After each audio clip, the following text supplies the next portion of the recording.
الحمد لله رب العالمين والصلاة والسلام على أشرف الأنبياء والمرسلين نبينا محمد وعلى آله وصحبه أجمعين أما بعد. قال الله تبارك وتعالى في القرآن المجيد: أعوذ بالله من الشيطان الرجيم، بسم الله الرحمن الرحيم. قل إن كان آباؤكم وأبناؤكم وإخوانكم وأزواجكم وعشيرتكم وأموال اقترفتموها وتجارة تخشون كسادها ومساكن ترضونها أحب إليكم من الله ورسوله وجهاد في سبيله فتربصوا حتى يأتي الله بأمره. ہر قسم کی تعریف و توصیف، بزرگی، بڑائی، کبریائی اللہ رب العالمین احکم الحاکمین کے لیے لائق و سزاوار ہے. بے شمار درود و سلام کا نزول ہو تمام انبیاء علیہم السلام پر، بالخصوص اللہ کے آخری نبی جناب محمد رسول اللہ صلی اللہ علیہ وسلم پر. محترم حاضرین، آج فضیلت الشیخ وسیم راعین مدنی حفیظ اللہ کسی مصروفیت کی بنا پر نہیں آ سکے ہیں.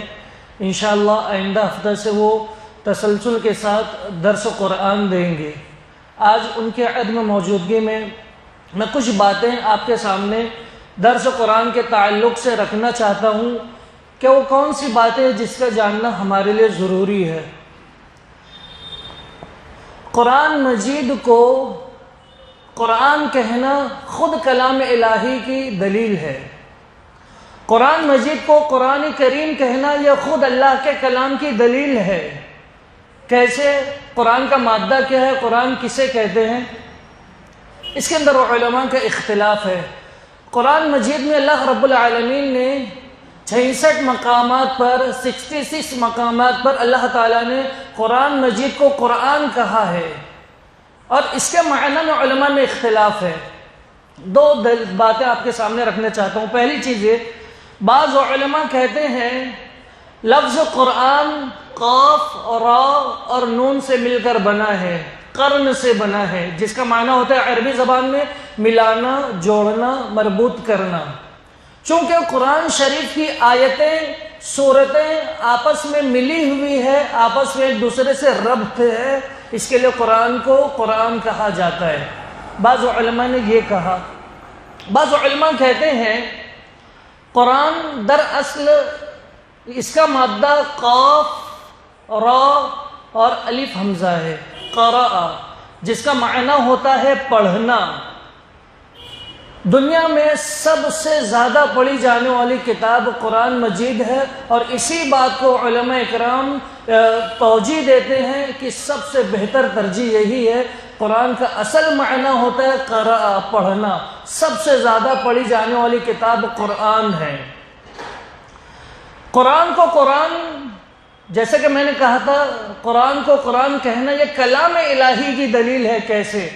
قرآن شریف جب نازل ہوا، اللہ کے نبی صلی اللہ علیہ وسلم کے اوپر نازل کیا گیا، اس وقت اسلام مکہ کی گلیوں تک محدود تھا.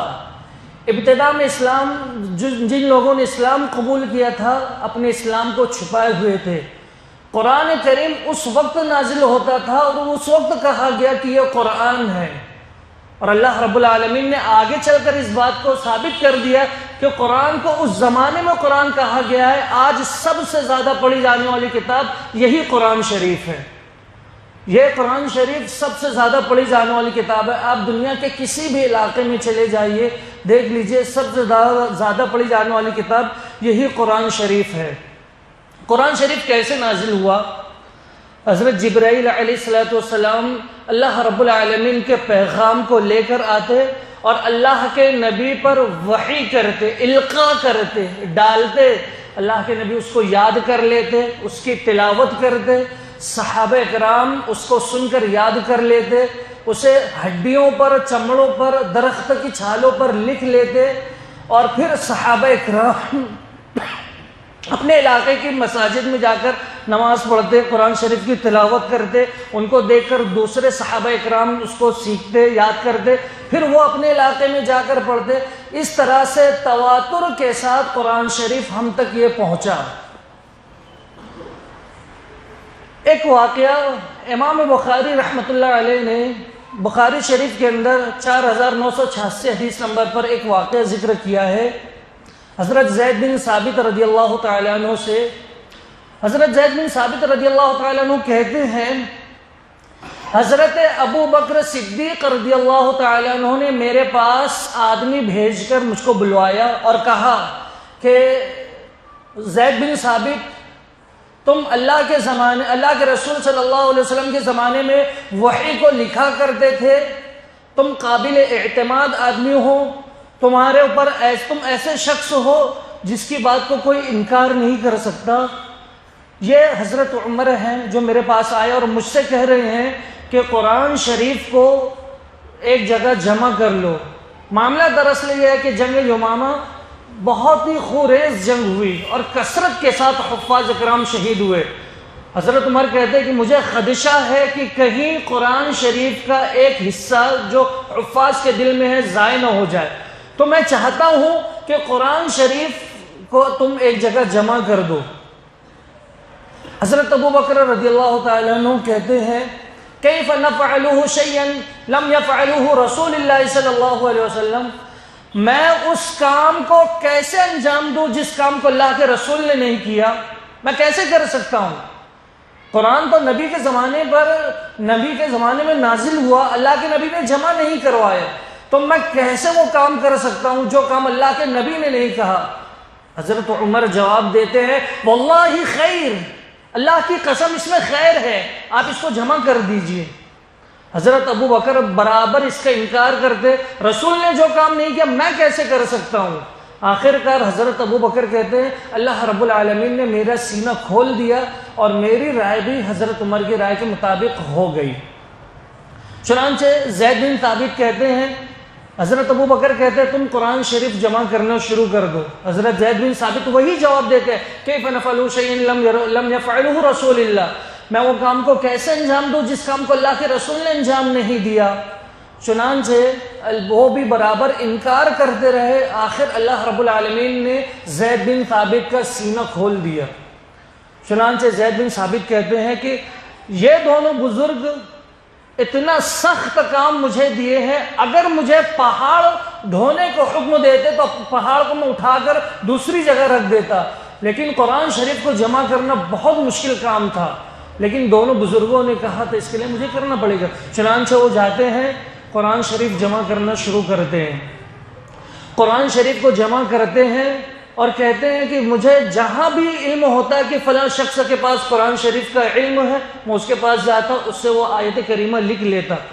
چنانچہ میں نے سورہ توبہ کی قرآن شریف کی سب سے آخر میں نازل ہونے والی آیت ابو خزیمہ انصاری رضی اللہ عنہ کے سینے میں مجھے ملی، اور وہ آیت کریمہ لَقَدْ جَاءَكُمْ رَسُولٌ مِّنْ أَنفُسِكُمْ عَزِيزٌ عَلَيْهِ مَا عَنِتُّمْ حَرِيصٌ عَلَيْكُمْ بِالْمُؤْمِنِينَ رَءُوفٌ رَحِيمٌ فَإِن تَوَلَّوْا فَقُلْ حَسْبِيَ اللَّهُ لَا إِلَٰهَ إِلَّا هُوَ عَلَيْهِ تَوَكَّلْتُ وَهُوَ رَبُّ الْعَرْشِ الْعَظِيمِ۔ یہ آیت کریمہ ابو خزیمہ کے پاس مجھے ملی، چنانچہ میں نے اس کو لکھ لیا۔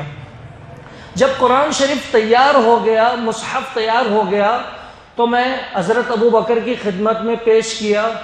حضرت ابو بکر صدیق رضی اللہ تعالیٰ عنہ نے اس مصحف کو لیا اور اپنے پاس رکھا۔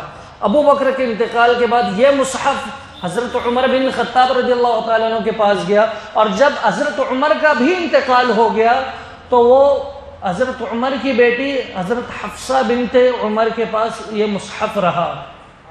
تو یہ حدیث بخاری شریف کی ہے، جس کو 4986 نمبر پر امام بخاری نے ذکر کیا۔ جمع قرآن کا مسئلہ، اس حدیث کے فوراً بعد امام بخاری رحمۃ اللہ علیہ نے ایک حدیث اور پیش کی ہے، اور وہ کہتے ہیں کہ جمع قرآن کا معاملہ 2 مرتبہ ہوا، ایک ابو بکر کے زمانے میں اور دوسرا حضرت عثمان رضی اللہ عنہ کے زمانے میں۔ واقعہ یوں تھا کہ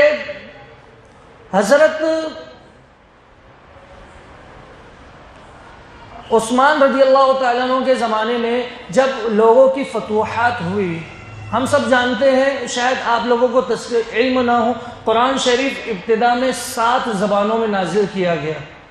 قریش کی زبان میں پہلے قرآن شریف نازل کیا گیا، اور قریش کے ہی جو الگ الگ قبائل تھے ان کی زبانوں میں بھی قرآن شریف نازل ہوا، 7 زبانوں میں قرآن شریف نازل ہوا۔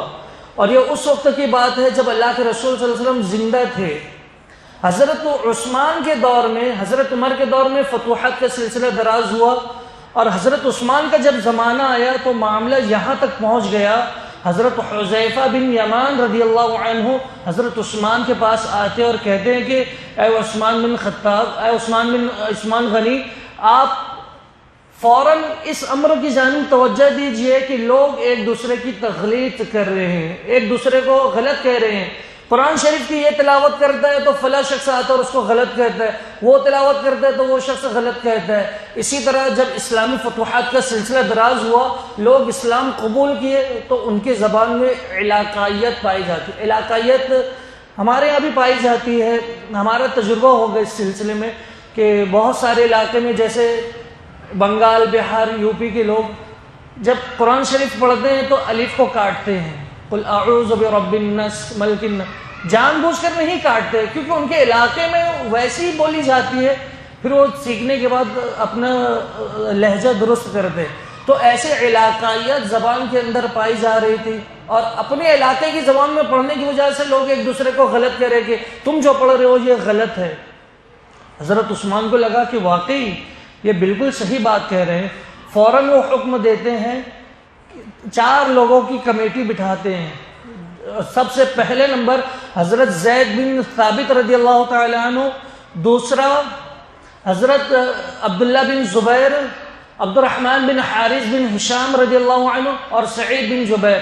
ان 4 حضرات کو حضرت عثمان رضی اللہ تعالی عنہ حکم دیتے ہیں کہ تم 4 جاؤ قرآن شریف کو جمع کر کے لاؤ، اور وہ حضرت زید بن ثابت کو کہتے ہیں تم نے جو قرآن جمع کیا تھا اس کو بھی لے کر آؤ۔ حضرت حفصہ بنت عمر سے حضرت زید بن ثابت نے قرآن شریف لایا، 4 لوگوں کی کمیٹی بیٹھی، 4 کاتبین وحی میں سے تھے، اور قریش کی زبان پر انہوں نے قرآن شریف کو جمع کر دیا۔ جب قرآن شریف کو لکھ دیا گیا اس وقت حضرت عثمان کے پاس لے کر آیا گیا۔ حضرت عثمان نے حکم دیا کہ جتنے علاقے فتح کیے گئے ہیں، جہاں جہاں اسلامی حکومت قائم ہے، ہر علاقے میں ایک مصحف کو بھیج دیا جائے، اور وہاں کے ذمہ داروں کو حکم دیا کہ جتنے بھی قرآن شریف ہے وہاں پر سب کو جمع کیا جائے اور اس کو جلا کر ختم کر دیا جائے، اور اس قرآن کی کاپی تیار کی جائے اور اپنے علاقوں میں تقسیم کیا جائے۔ اب سے یہی قرآن شریف چلے گا۔ حضرت عثمان رضی اللہ تعالیٰ عنہ کی دور اندیشی تھی، اس وقت سے لے کر آج تک اور قیامت تک کے لیے یہ قرآن محفوظ ہے، ہم تک پہنچا، اور قیامت تک کے لیے قرآن اللہ رب العالمین نے محفوظ کر دیا۔ حضرت عثمان رضی اللہ تعالیٰ عنہ نے اس کی ذمہ داری نبھائی، چنانچہ اس قرآن کو کہا جاتا ہے مصحف عثمانی۔ حضرت عثمان رضی اللہ تعالیٰ عنہ نے اس کو ترتیب دیا تھا، اس لیے مصحف عثمانی کہا جاتا ہے۔ تو قرآن شریف ایک ایسی عظیم کتاب ہے اللہ رب العالمین کی جو کلام الہی ہے۔ آپ دنیا کے جتنے لوگ اسلام قبول کیے ہیں ان کی زندگی کا مطالعہ کر کے دیکھیں تو آپ کو پتہ چلے گا قرآن شریف واحد ایک ایسی کتاب ہے کہ اسلام قبول کرنے والوں کی زندگی میں کہیں نہ کہیں وہ اس کا اثر پایا جاتا ہے۔ اقبال کیلانی رحمہ اللہ کی کتاب دیکھیے، قرآن مجید کے فضائل و مسائل۔ اسی طرح لماذا اسلم، عربی کی کتاب ہے، اس کا ترجمہ انگلش اردو وغیرہ میں ہو گیا، اس کے اندر ہے ہم نے اسلام کیوں قبول کیا۔ اس کے اندر آپ پڑھیے، جتنے لوگوں کا واقعہ ذکر کیا گیا ان کی زندگی میں آپ کو ملے گا قرآن شریف کہیں نہ کہیں موجود تھا۔ قرآن شریف اثر انداز ہوتا ہے۔ قرآن ایک ایسی کتاب ہے جس کے پڑھنے پر ایک حرف پر 10 نیکیاں ملتی ہیں۔ حضرت عبداللہ بن مسعود رضی اللہ تعالیٰ عنہ روایت کرتے کہ اللہ کے نبی صلی اللہ علیہ وسلم نے ارشاد فرمایا کہ قرآن شریف کے ایک حرف پر 10 نیکیاں ملتی ہے، والحسنۃ بعشر امثالها، اور ایک نیکی 10 نیکی کے برابر ہوتی ہے۔ ولکن اقول الف لام میم حرف، اللہ کے نبی کہتے ہیں میں یہ نہیں کہتا الف لام میم حرف ہے، بلکہ الف حرف ولام حرف ومیم حرف، الف ایک حرف ہے، لام ایک حرف ہے، میم ایک حرف ہے۔ تو جو شخص الف لام میم پڑھے گا اس کو 30 نیکیاں ملے گی۔ تو قرآن شریف پڑھنے سے اتنی ساری نیکیاں۔ قرآن شریف کا اگر ہم ترجمے کے ساتھ مطالعہ کریں تو ہم کو معلوم ہوگا کہ قرآن شریف یہ قرآن ہدایت ہے۔ ہم نے قرآن کو صرف قرآنی آیت کو شفا کے طور پر استعمال کرتے ہیں کہ اگر کوئی شخص بیمار ہوا قرآن تعویذ بنا کر ڈال لیا جائے، یا قرآن شریف کی اس آیت کو پڑھ کر دم کر دیا جائے۔ قرآن شریف کے استعمال ہم نے اس لیے کیا ہے۔ اللہ تعالیٰ کہتا ہے وَلَقَدْ يَسَّرْنَا الْقُرْآنَ لِلذِّكْرِ فَهَلْ مِن مُدَّكِرٍ۔ ہم نے قرآن شریف کو ہم نے سمجھنے کے لیے آسان بنایا ہے، کوئی نصیحت طلب کرنے والا؟ قرآن شریف میں اللہ تعالیٰ جگہ جگہ دعویٰ کرتا ہے کہ قرآن شریف ایک ایسا معجزہ ہے جو قیامت تک باقی رہے گا۔ اس قرآن کی جیسے ایک آیت، آدھی آیت لے کر آؤ اور بتلاؤ۔ قرآن شریف کا ایسا معجزہ۔ لماذا اسلمنا کے اندر ہم نے اسلام کیوں قبول کیا، ایک واقعہ ذکر کرتے ہو۔ ڈاکٹر جرمید اسلام قبول کرتے ہیں، ان کا واقعہ یہ تھا، وہ کہتے ہیں کہ میں سمندر کا بہت زیادہ شوقین تھا، سمندر کا سفر بہت زیادہ کرتا تھا۔ میرے اندر صرف 2 چیزیں پائی جاتی تھی، پہلی چیز یہ سمندر کا سفر، اور دوسری چیز کتابوں کا شوقین تھا۔ خالی اوقات میں کتابیں پڑھتا تھا۔ ایک دن میرے ہاتھ میں قرآن شریف لگ گیا، اور یہ بہت بڑے ڈاکٹر تھے، عیسائیت مذہب کے ڈاکٹر تھے۔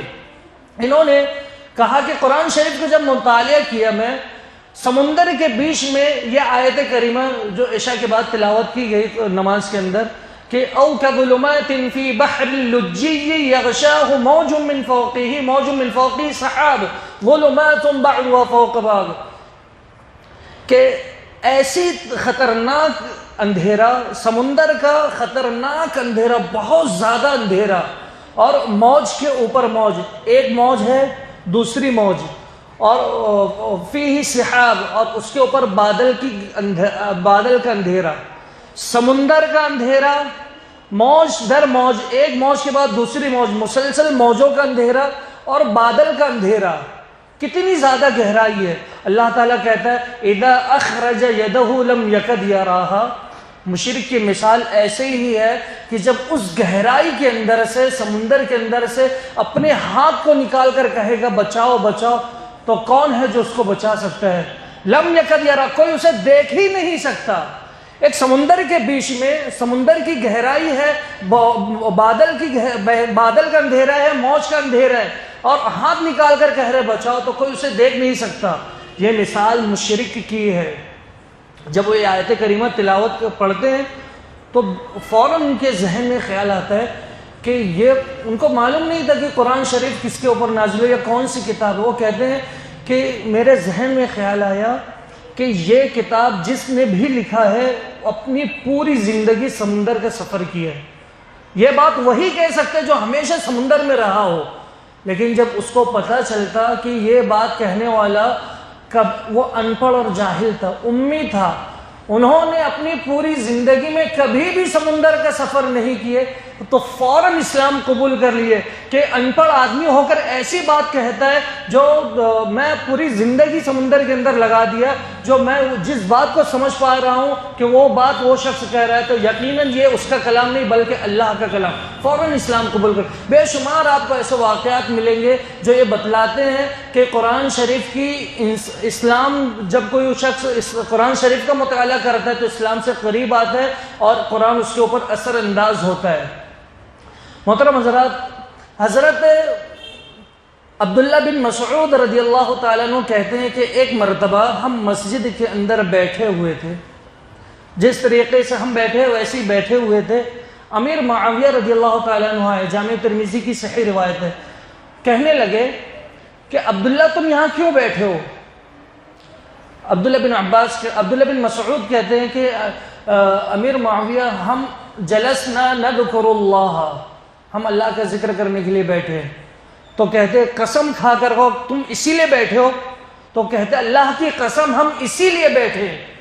تو کہتے ہیں کہ بات دراصل یہ میں تمہیں جھوٹا نہیں سمجھتا، میں صرف اس لیے پوچھ رہا تھا کہ اسی طرح ہم اللہ کے نبی کے زمانے میں بیٹھے ہوئے تھے، اللہ کے ابھی نبی تشریف لائے اور ہم سے سوال کیا کس لیے بیٹھے ہو؟ تو ہم نے جواب دیا کہ اے اللہ کے نبی جلسنا نذکر اللہ ونحمده على ما هدانا للاسلام ومن به علينا. ہم اس لیے یہاں پر بیٹھے ہیں کہ اللہ نے ہم کو ہدایت دی، اس کا شکر ادا کر سکے، اس کی تعریف بیان کر سکے، اس کی تعریف بیان کرے، ومن به علينا، اور اس کا احسان ادا کر سکے. ہم اللہ کی تسبیح و تعریف اور تحمید و تسبیح بیان کر رہے ہیں، اس لیے ہم یہاں بیٹھے. تو اللہ کے نبی کہتے ہیں قسم کھاؤ کہ تم اسی لیے بیٹھے ہو؟ تو کہتے ہیں امیر معاویہ ہاں ہم اسی لیے بیٹھے ہیں. تو اللہ کے نبی صلی اللہ علیہ وسلم جواب دیتے ہیں کہ اللہ رب العالمین فرشتوں کے میں تمہیں جھوٹا نہیں سمجھتا، میں اس لیے سوال کر رہا ہوں کہ اللہ رب العالمین فرشتوں کے درمیان تمہارے اوپر اس مسجد میں بیٹھ کر تسبیح و تحمید پڑھنے پر فخر محسوس کر رہا ہے.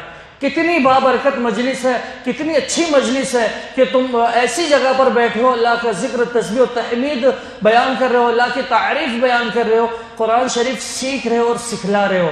حضرت عثمان بن عفان رضی اللہ تعالیٰ عنہ کی روایت، عن عثمان رضی اللہ عنہ قال قال رسول اللہ صلی اللہ علیہ وسلم خیرکم من تعلم القرآن وعلمہ.